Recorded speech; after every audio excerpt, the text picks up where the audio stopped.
कच्छ के रण की सबसे ऊंची पहाड़ी।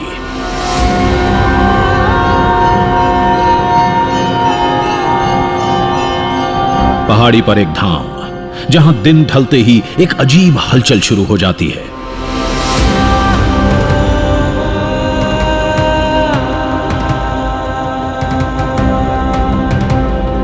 भगवान का भोग एक चबूतरे पर रखा जाता है। फिर थाली बजाकर एक आवाज लगाई जाती है।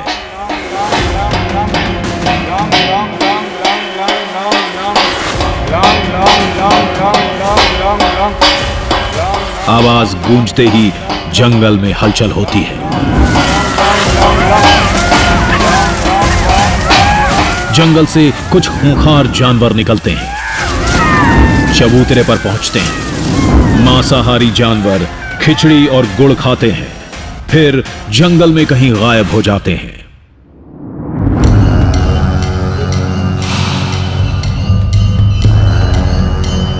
ये 10-20 सालों से नहीं, युगों से हो रहा है और दिन में 2 बार होता है।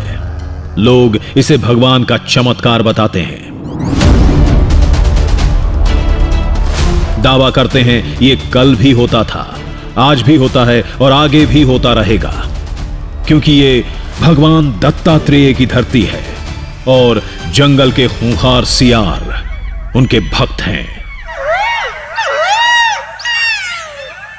हमने कई दफ़ा नीचे, अभी तो ऊपर दे रहे हैं, नीचे ऐसे थाली रखते हैं ना, ऐसे हाथ में से खा जाते थे। वो खिचड़ी और प्रसाद में जो हम देते हैं चावल, वो खाता है।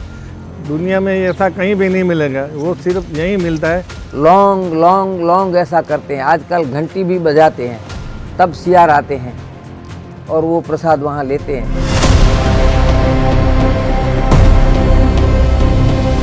लेकिन हमारे लिए यहां सवालों का पहाड़ खड़ा था।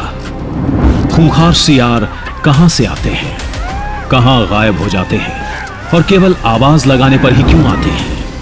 उससे पहले या उसके बाद क्यों नहीं? और सबसे बड़ी बात, जंगल के खतरनाक मांसाहारी सियार मंदिर के करीब पहुंचते ही शाकाहारी कैसे बन जाते हैं? सवाल टेढ़े थे तो जवाब भी मुश्किल होगा। फिर भी जवाब खोजने हम पहुंच गए देश के सफेद रेगिस्तान, यानी कच्छ के रण में।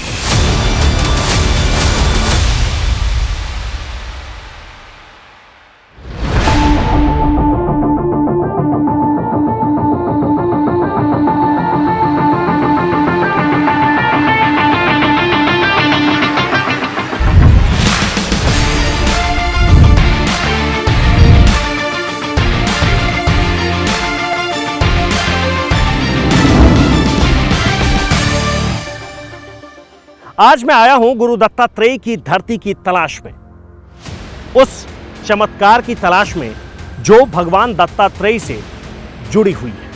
कहते हैं कि यहां कुछ बेहद ही खतरनाक और बहुत ही खूंखार सियार रहते हैं जो इंसानों की बात को बहुत आसानी से सुनते हैं, उनकी भाषा को समझते हैं, उनका आदेश मानते हैं।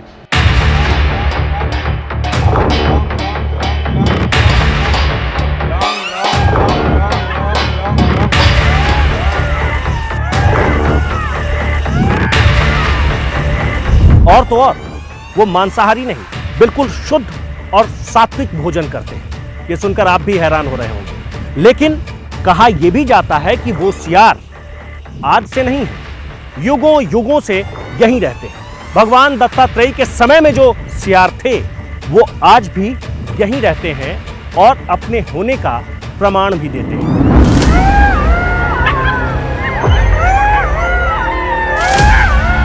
माना तो ऐसा जाता है कि अगर पूजा के बाद सियार मंदिर के प्रांगण में नहीं आए तो भगवान दत्तात्रेय की पूजा पूरी तरह से संपन्न नहीं हुई है। लेकिन उस जगह तक पहुंचने का जो रास्ता है वो रास्ता है रोड टू हेवन से, मतलब स्वर्ग के रास्ते से।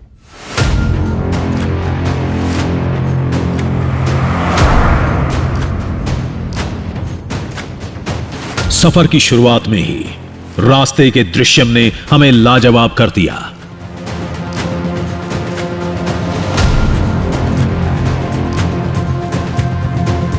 मंजिल जितनी हैरत अंगेज थी, सफर उतना ही खूबसूरत निकला।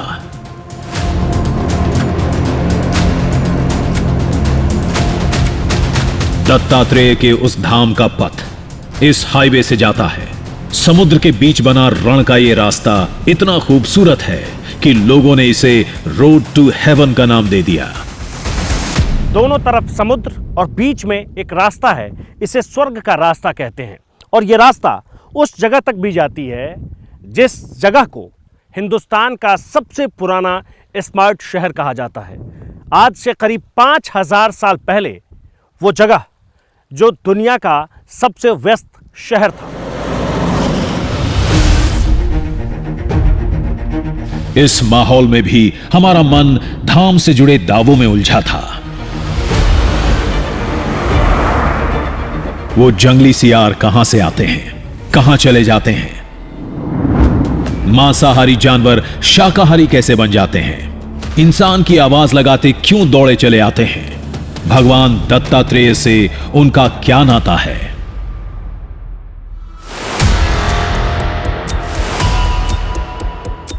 लेकिन उससे पहले एक ऐसे साक्ष्य से सामना हुआ जो यह बताता है कि दत्तात्रेय की धरती कितनी ऐतिहासिक है।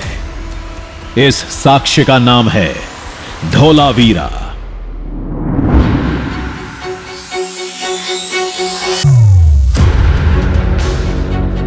भारतीय सभ्यता की जीती जागती मिसाल। 5000 साल ईसा पूर्व का एक व्यवस्थित नगर, जिसे आज की भाषा में स्मार्ट सिटी कहते हैं।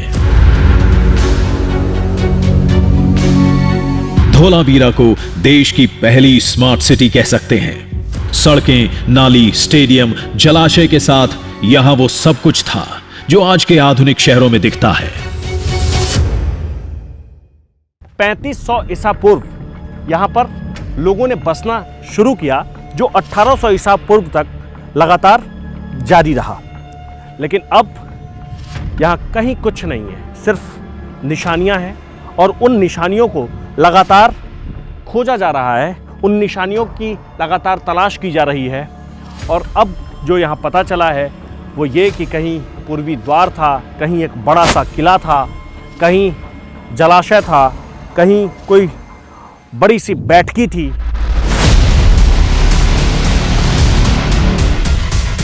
धोलावीरा सिंधु घाटी सभ्यता की सबसे महत्वपूर्ण निशानी है। अहमियत को देखते हुए यूनेस्को ने इसे विश्व धरोहर घोषित कर दिया। 1967 में खोज के बाद यहां से लगातार अवशेष मिलते रहे हैं। जब इस जगह पर खुदाई हुई और जो कुछ निकलकर सामने आया वो बहुत ही हैरान करने वाला है। वो ऐसे कि जिस जगह पर मैं खड़ा हूं और चारों तरफ दीवारें दिख रही है, इन दीवारों को सीमेंट या फिर किसी और चीज़ से नहीं जोड़ा गया है, ये अपने आप जुड़े हुए थे। और जैसे जैसे खुदाई हुई ये सब एक एक करके सामने आता गया, तब पता चला कि ये मिट्टी से जुड़े हुए हैं और बहुत दिनों तक ये नीचे दबे हुए थे। ऐसा बताया जाता है कि करीब 20,000 लोगों के लिए इस शहर को बसाया गया था और इस शहर का वजूद इतना था कि ये 4800 हेक्टेयर में बसा हुआ था।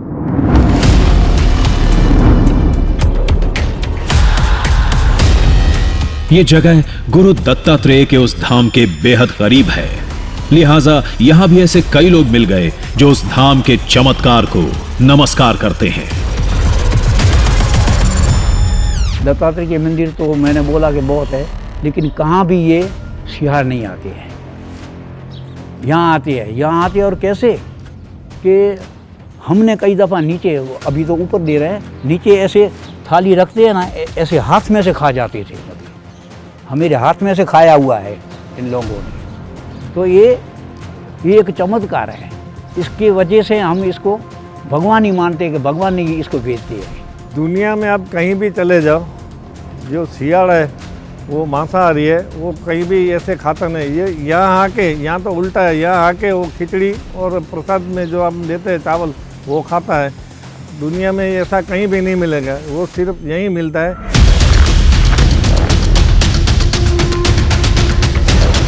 कुछ ही देर बाद हम कच्छ की सबसे ऊंची पहाड़ी काला डूंगर पर थे, जहां पर 400 साल से भी पुराना दत्तात्रेय मंदिर है।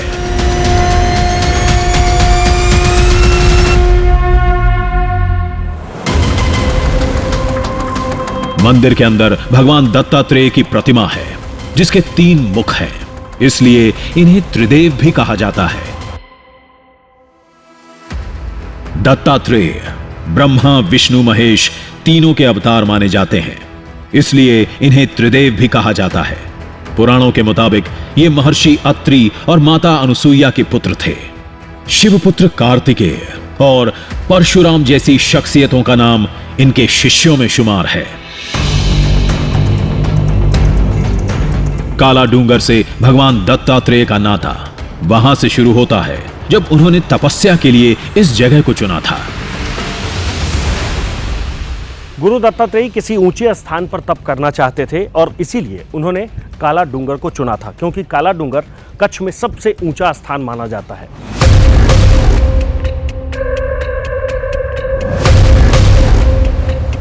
इसी तपस्या के साथ जुड़ी है वो कहानी जो इस धरती को सियारों से जोड़ती है। यहां आने वाले हर शख्स को वो कथा सुनाई जाती है।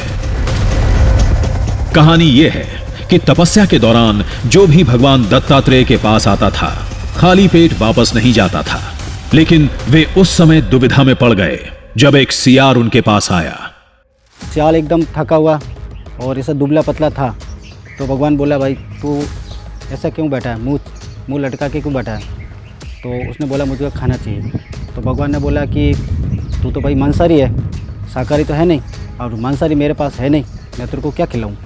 तो इनके पास अपने को देने के लिए कुछ नहीं था। तब उसने अपना एक अंग काट के दिया था। तो उसने मुंह तक नहीं लगाया, बोला मैं ऐसा चीज़ नहीं खाऊं रहा। तो भगवान ने थोड़े से चावल और थोड़ा सा गुड़ मिला कर उसको खिलाया, तो सियाल ने वो प्रसाद ग्रहण की।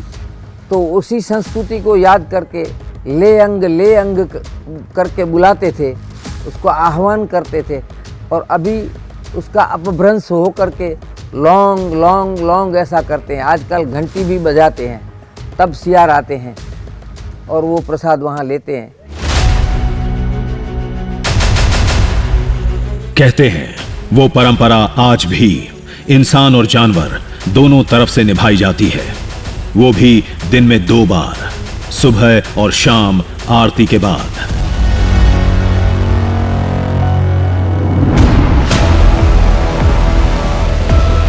तरीका कुछ ऐसा है कि पूजा के बाद प्रसाद को मंदिर से थोड़ी दूर एक चबूतरे पर रखा जाता है। एक शख्स आवाज लगाता है, फिर जंगली सियार वहां आते हैं। खिचड़ी गुड़ को खाकर काला डूंगर के आसपास फैले इन जंगलों में गुम हो जाते हैं।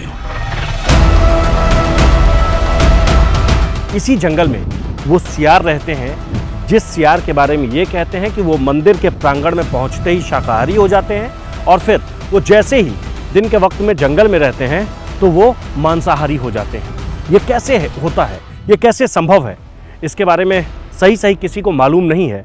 लेकिन हम जंगलों में जाकर देखने की कोशिश करेंगे और ये जानने की कोशिश करेंगे कि क्या वाकई में ऐसा है। हम बिल्कुल सही समय पर पहुंचे थे। कुछ देर में दोपहर की आरती होगी। देखते हैं दावे के मुताबिक जो युगों से हो रहा है वो आज होता है या नहीं। तो लोगों ने कहा जरूर होगा, आवाज लगाने पर वो सियार आज भी आएंगे। जो नॉर्मली आदमी बुलाएंगे तब वो फॉक्स नहीं आएंगे, लेकिन जब पुजारी वहाँ पे प्रसाद का थाल लेकर जाएंगे, उस स्थान पे प्रसाद डालेंगे और घंट बजाएंगे और लौंग लौंग लौंग बोलेंगे, तो तुरंत कहीं पे भी होंगे, किसी भी पहाड़ के कोने में होंगे, तो वहाँ से तुरंत आ जाएंगे और वहाँ पे प्रसाद थोड़ा सा भी लेकर वापस जाएंगे।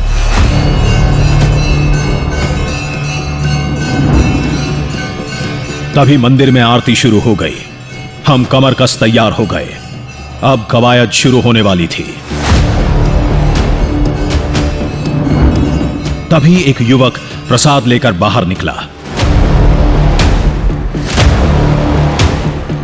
हम भी उसके साथ हो लिए और जंगल में पहुंच गए।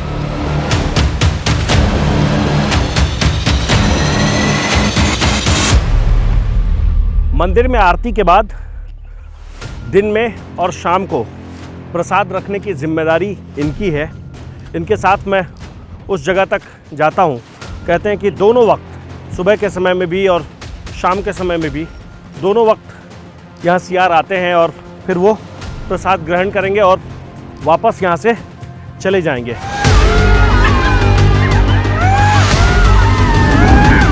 पहले सियार मंदिर तक पहुंच जाते थे, लेकिन बढ़ती आबादी, घटते जंगल की वजह से जंगल के करीब एक चबूतरे तक आते हैं।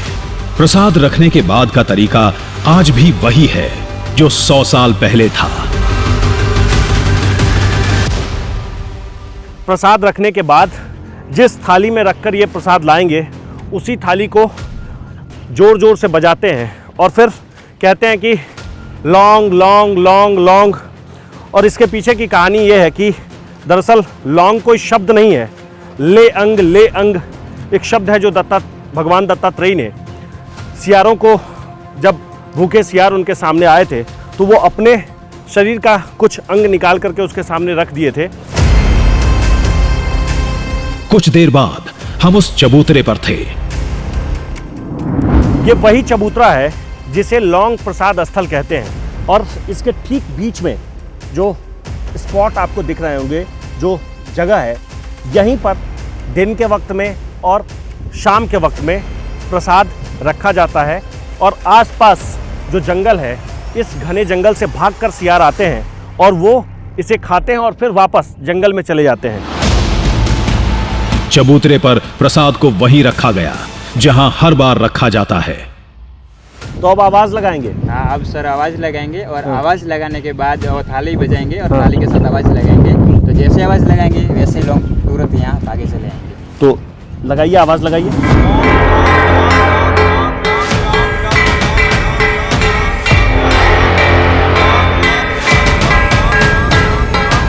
कहते हैं ये आवाज उन जंगली सियारों के लिए बुलावा है, जिसके बाद जंगल में हलचल शुरू हो जाती है।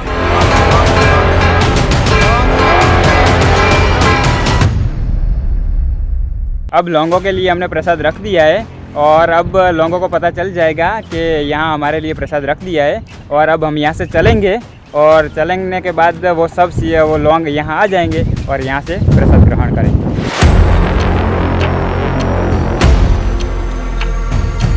आज भी वही हुआ जो रोज होता है, केवल एक फर्क था। प्रसाद रखने के बाद लोग मंदिर लौट जाते हैं, लेकिन हम चबूतरे से थोड़ी दूर झाड़ियों में छुपकर बैठ गए।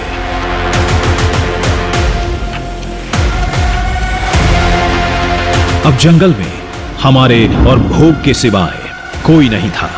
जंगली सियारों का इंतजार था।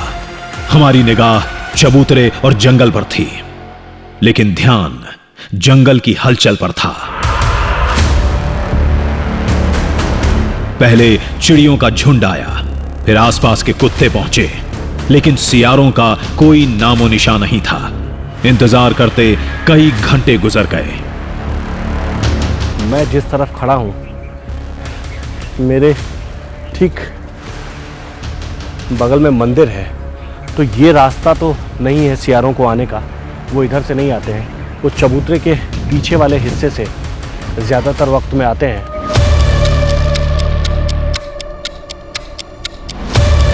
घड़ी की सुइयां तेजी से भागती जा रही थीं। 12:30 बजे प्रसाद रखा गया था। 2 बज चुके थे। जंगल में कोई आहट नहीं थी। मतलब साफ था, सियार आज नहीं आएंगे। दूर दूर तक कोई आवाज़ नहीं है, लेकिन अभी तक कोई भी सियार दिखा नहीं। अमूमन सियार को जैसे ही ये भनक लगती है कि कुछ लोग आ रहे हैं या फिर कोई तेज़ आवाज़ सुनाई पड़ती है, तो सियार जंगल से निकलते नहीं। मंदिर प्रशासन की फैलाई अफवाह तो नहीं। जब हमने सवाल किए तो जवाब में लोगों ने एक फुटेज दिखाई।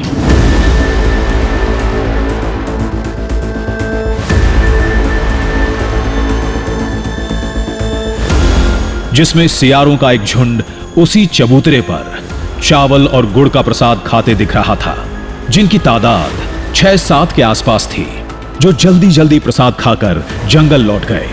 इन तस्वीरों ने हमें चौंका दिया। दावे के मुताबिक ये कुछ दिन पहले की फुटेज थी।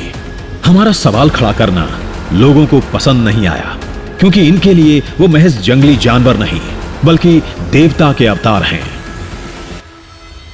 वो सब लोग कहते हैं कि वो सियाड़ है, मगर वो सियाड़ नहीं है। हमारे लिए वो दत्तात्रेय भगवान के बराबर है, क्योंकि वो आते हैं यहाँ पे, वो शाकाहारी है और मांसाहारी भी है, दोनों है वो। और वो आते हैं खिचड़ी खा के और फिर चले जाते हैं। यहाँ का सियाल को एक भगवान के रूप में हम मानते हैं। और आज भी कहीं क्योंकि सियाल मांस खाता है, चावल वगैरह ऐसे खाते नहीं हैं, तो भगवान की कुदरत एक ऐसा है जो हम डालते हैं मीठे चावल, वो खाकर आराम से वो फिर यहाँ से चले जाते हैं।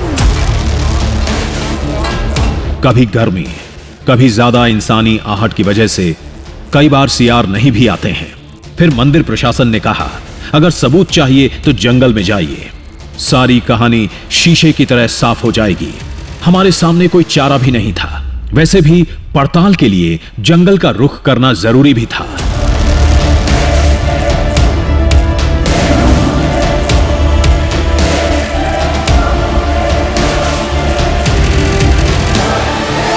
यहाँ जो सियार रहते हैं वो जैसे ही मंदिर प्रांगण में सुबह या शाम के वक्त में पहुँचते हैं तो वो शाकाहारी हो जाते हैं, लेकिन जैसे ही वो इस जंगल में आते हैं वो मांसाहारी हो जाते हैं। और वो इस कदर मांसाहारी होते हैं कि यहाँ वो आसपास के गांव के जो भेड़ या बकरियाँ आती है उसे भी मार डालते हैं। लेकिन यही सियार जब मंदिर के पास जाते हैं, मंदिर के करीब जाते हैं, तो वो शाकाहारी हो जाते हैं और वो खिचड़ी खाते हैं। ये अपने आप में बड़ी अजीब बात है, ये अपने आप में बड़ी हैरान करने वाली बात है।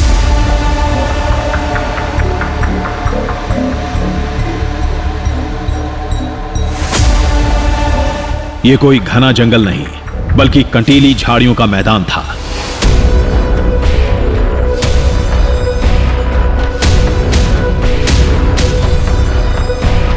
यहां सियार के अलावा खरगोश जैसे छोटे जीव जंतु ही रहते हैं। आसपास कुछ गांव हैं, लेकिन इस इलाके में इंसानों की आवाजाही ना के बराबर है।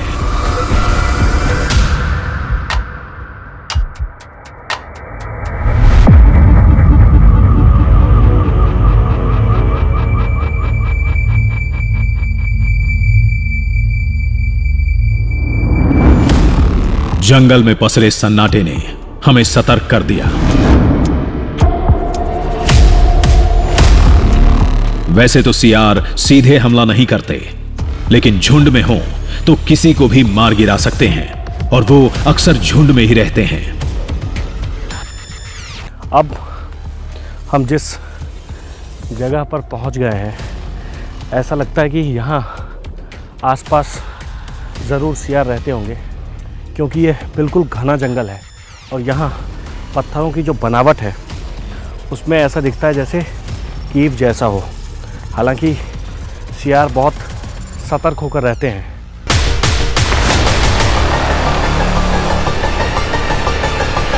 जंगल बहुत बड़ा था, हम बहुत दूर नहीं जा सकते। तलाश पूरी करके मंदिर वापस लौटना था। शाम की आरती के बाद भी चबूतरे पर जाकर पड़ताल करनी थी।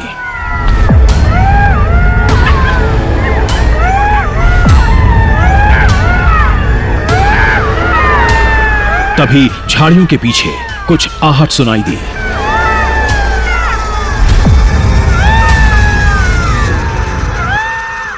ये आवाज है क्या? ये किसी चीज की आवाज आ रही है।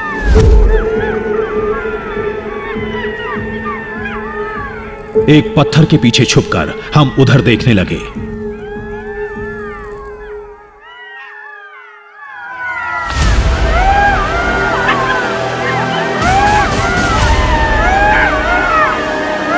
करीब 15 से 20 सियारों का एक झुंड कहीं जा रहा था, शायद शिकार करने या भोजन की तलाश में।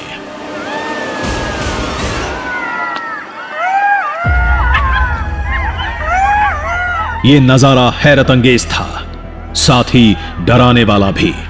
सियारों का यह झुंड हमला भी कर सकता था। खुद को बचाने के लिए हम एक गुफा में छिप गए। यह जगह भी बहुत सुरक्षित नहीं थी।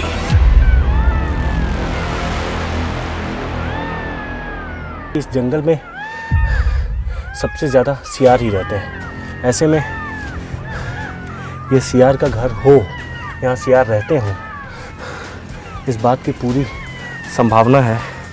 हालांकि यहाँ से हमें निकलना होगा।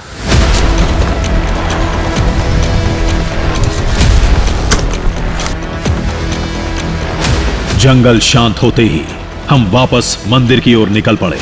जंगल में सियार हैं, इस बात की तस्दीक हो चुकी थी। अब हमें शाम की आरती से पहले मंदिर पहुंचना होगा। दोपहर में तो सियार भोग खाने नहीं आए, देखते हैं शाम को क्या होता है। तभी रास्ते में हमें कुछ दिखा।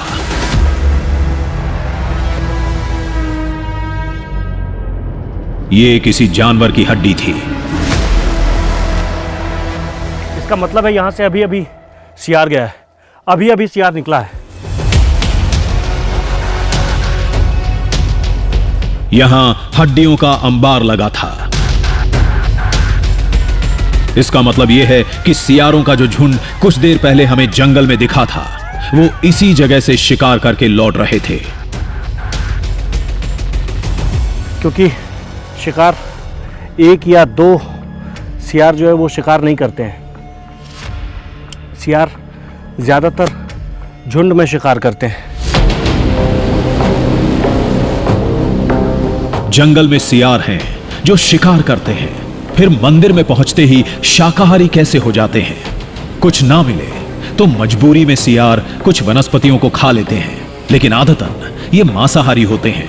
फिर भोग की खिचड़ी कैसे खा सकते हैं? कई सवाल लिए हम शाम ढलते धाम पहुंच गए।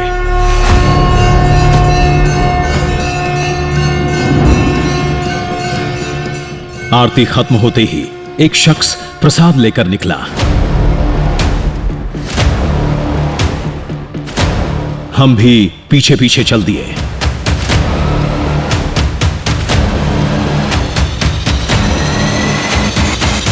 तरीका वही था, दोपहर वाला। भोग से भरी थाली एक बार फिर चबूतरे पर सजाई जाएगी। शाम के अब 7:30 के आसपास का वक्त हो गया है और यहाँ हर दिन की भांति आज भी इस खिचड़ी को रख देंगे और फिर हम एक दूसरी जगह पर जाकर देखेंगे कि वहाँ से हमें ये दिखता है कि यहाँ आने वाले सियार कैसे इस खिचड़ी को खाते हैं और कैसे खिचड़ी खाकर वापस जंगल में चले जाएंगे, ये हमें देखना है। तो फटाफट जो इनकी डेली रूटीन में है, ये फटाफट इस पर में खिचड़ी रखेंगे।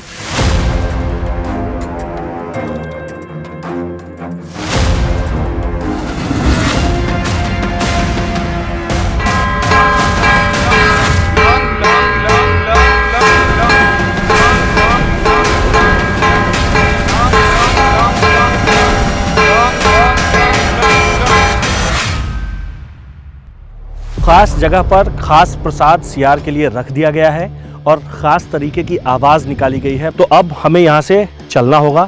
अंधेरा भी काफ़ी ज़्यादा हो गया है क्योंकि ये वक्त है शाम के 7:30 बजे का। प्रसाद रखने के बाद युवक मंदिर लौट गया।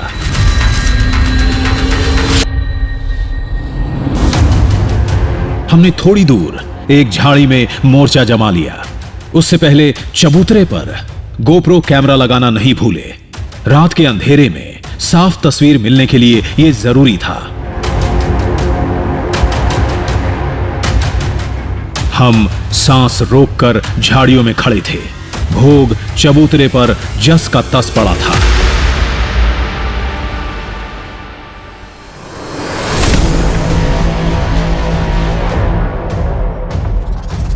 अंधेरा गहराता जा रहा था। अगर कुछ देर में सियार नहीं आए तो बाद में कुछ नहीं दिखेगा। तभी झाड़ियों में हलचल हुई।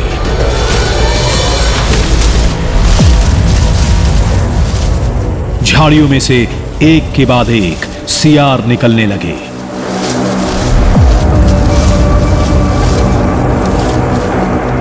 चबूतरे पर पहले 2 पहुंचे, फिर तीसरा, चौथा, 5वां, फिर गीदड़ों का पूरा झुंड ही उमड़ पड़ा। अब कई दिख रहे हैं अब अब कई दिख रहे हैं। ये देखिए, बहुत आराम से खा रहे हैं वो बहुत आराम से खा रहे हैं। हो, कितनी हैरानी की बात है ये।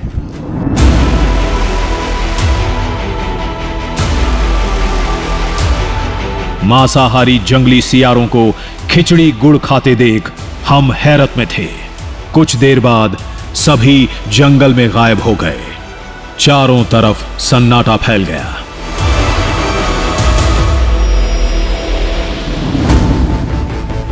लेकिन हमारे मन में सवालों का शोर गूंज रहा था। चबूतरे पर प्रसाद रखने के बाद जैसे ही पुकार लगाई गई, कुछ देर में सियार आए, आराम से प्रसाद खाया, फिर जंगल में लौट गए। दोपहर में ऐसा नहीं हुआ था, लेकिन शाम की तस्वीर दावे के मुताबिक निकली।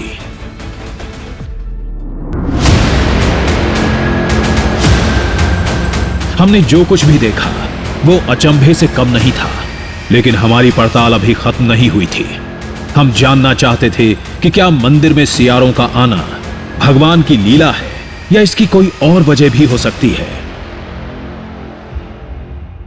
वो आने की वजह साइंटिफिक ये है कि ये हमारा कच्छ पूरा अकालग्रस्त होता है। 10 साल में 5 साल तो अकाल रहता है पानी की कमी की वजह से। जंगल कम होते जा रहे हैं पानी की कम की वजह से, और पूरा बंजर होने की वजह से वाइल्ड लाइफ को टिका रहना बहुत मुश्किल होता है। इसकी वजह से उसको जहाँ फूड इजीली अवेलेबल होता है वहाँ पहुँच जाते हैं। जानकारों के मुताबिक एक मांसाहारी जानवर का शाकाहारी प्रसाद खा लेना कोई ताज्जुब की बात नहीं, और ये मंदिर जिस इलाके में है वहां भोजन की कमी है, लिहाजा प्रसाद खाना जंगली सियारों की आदत बन चुकी है। जैकल है वो कैनिस फैमिली में, मतलब के कुत्ते की फैमिली से आते हैं।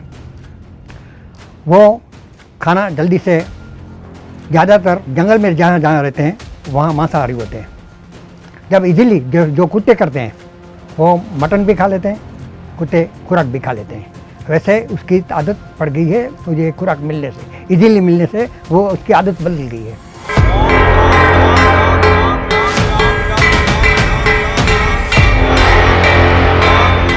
मंदिर में प्रसाद रखने के बाद थाली को पीटना सियारों के लिए एक इशारे का काम करता है, जिसे लोग चमत्कार मान लेते हैं।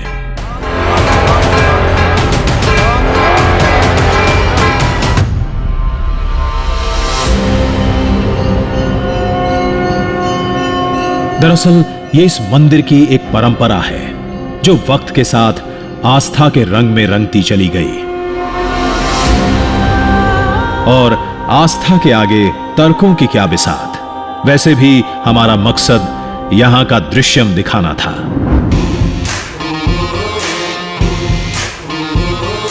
लोगों को उनकी आस्था के साथ छोड़ हम कच्छ के रण, रोड टू हेवन के रास्ते एक नए सफर पर निकल पड़े, एक नए दृश्यम की तलाश में।